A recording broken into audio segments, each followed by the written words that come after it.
देखिए ये आपने कहा था जो वर्किंग कैपिटल वाली बात है, क्योंकि मशीनरी और जो इक्विपमेंट के परचेज के लिए तो मैंने बताया था कि सरकार की क्रेडिट गारंटी है।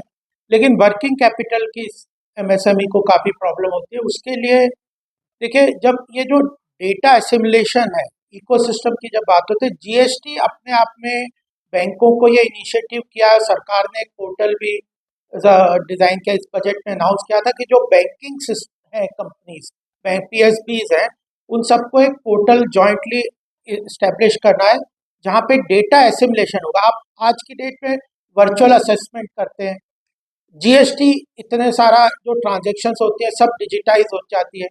डिजिटल इंडिया का बहुत सारा इनिशिएटिव है, जो यूपीआई पेमेंट और सारा गूगल पे और हैशटैग और उसके माध्यम से सारा जो ट्रांजेक्शन्स हो रही हैं जो डिजिटलाइज हो रही है।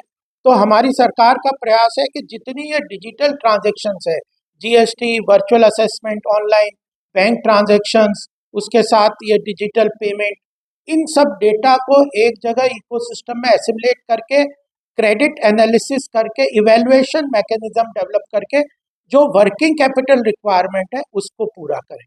तो यह एक महत्वपूर्ण विषय है।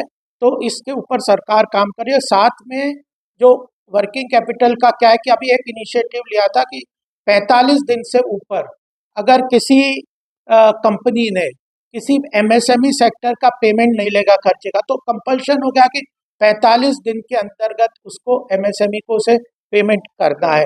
वो भी एक पेमेंट सॉल्यूशन है वर्किंग कैपिटल के लिए। और फिर समाधान करके एक पोर्टल भी निकाला है।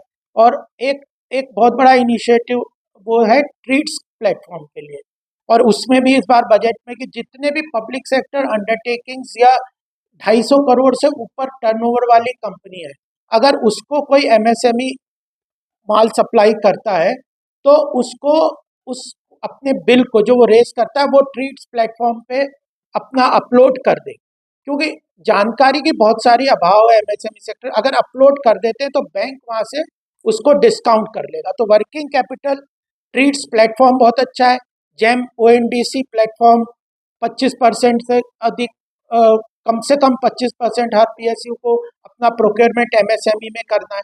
तो इकोसिस्टम सरकार ने वर्किंग कैपिटल के लिए भी बहुत क्रिएट किया है। डेटा एसिमुलेशन के माध्यम से भी इवैल्यूएशन, क्रेडिट रेटिंग को बढ़ाने का काम सरकार कर रही है। तो ये सारे इनिशिएटिव हैं वर्किंग कैपिटल के लिए।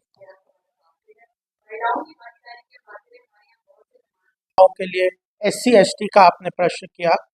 देखिए, जो इसके लिए नोडल एमएसएमई को प्रमोट करने के लिए सरकार ने सिडबी को नोडल एजेंसी बनाया है हमारी सरकार ने। और लगभग 242 एमएसएमई क्लस्टर्स पूरे देश में आइडेंटिफाई किए हैं। उसमें सब जगह सिडबी को कहा है कि आने वाले 2-4 साल में लगभग 180, करीब 150 के करीब ऑलरेडी जगह पे सिडबी के ब्रांचेस खुल गए हैं।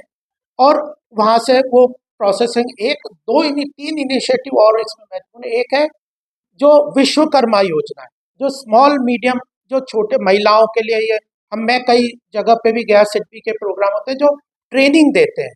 अगर आप 18 छोटे छोटे काम है, जैसे जरी का काम है, सिलाई का काम है, और भी बहुत छोटे पेंटिंग का काम है, महिलाएं जिसमें ज़्यादातर बहुत एक्टिवली काम कर सकती हैं, ऐसे 18 सेक्टर्स आइडेंटिफाई करे विश्वकर्मा योजना के अंदर सरकार ने। और सिडबी को नोडल एजेंसी बनाया कि उन 18 सेक्टर्स में आप 20-20 दिन की ट्रेनिंग दीजिए उस काम के लिए।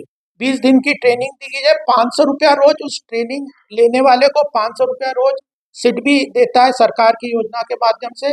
और जब 20 दिन की ट्रेनिंग के बाद सर्टिफिकेट मिलता है, उसके साथ उसको 1 लाख शुरू में लोन देंगे, 15,000 का उसको सब्सिडी देंगे इक्विपमेंट खरीदने का। और उसके बाद अगर 1 लाख उसने रिपीट लोन रीपे कर दिया तो 3 लाख तक का लोन देंगे। तो ये 18 छोटे छोटे उद्योग, जैसे आप नोएडा हाट में भी देखते होंगे, बर्तन बना रहे हैं, ये छोटे छोटे उद्योगों को ये किया है। और ई श्रम पोर्टल है, मतलब आपको ट्रेनिंग लेनी है, ये चीजें तो ये उसके लिए। और एक 900 सेंटर्स बनाए, मशीन टूल ट्रेनिंग सेंटर्स पूरे सरकार देश में। उनमें आपको 21 दिन की टूल हैंडलिंग की, यंग लड़के हैं, सब बच्चे हैं, 21 दिन के मशीन टूल्स को हैंडलिंग के सर्टिफिकेट ट्रेनिंग देते हैं। 21 दिन का अगर आप ट्रेनिंग ले लेंगे, सर्टिफिकेट ले लेंगे, तो बड़े बड़े इंडस्ट्रीज में आप उसमें उस मशीन ऑपरेशंस के को अच्छी तरह जाने, बड़ी कॉम्प्लेक्स मशीन्स होती हैं, उसकी ट्रेनिंग देके आपको सर्टिफिकेट मिल जाएगा और एम्प्लॉय मिल जाएगा।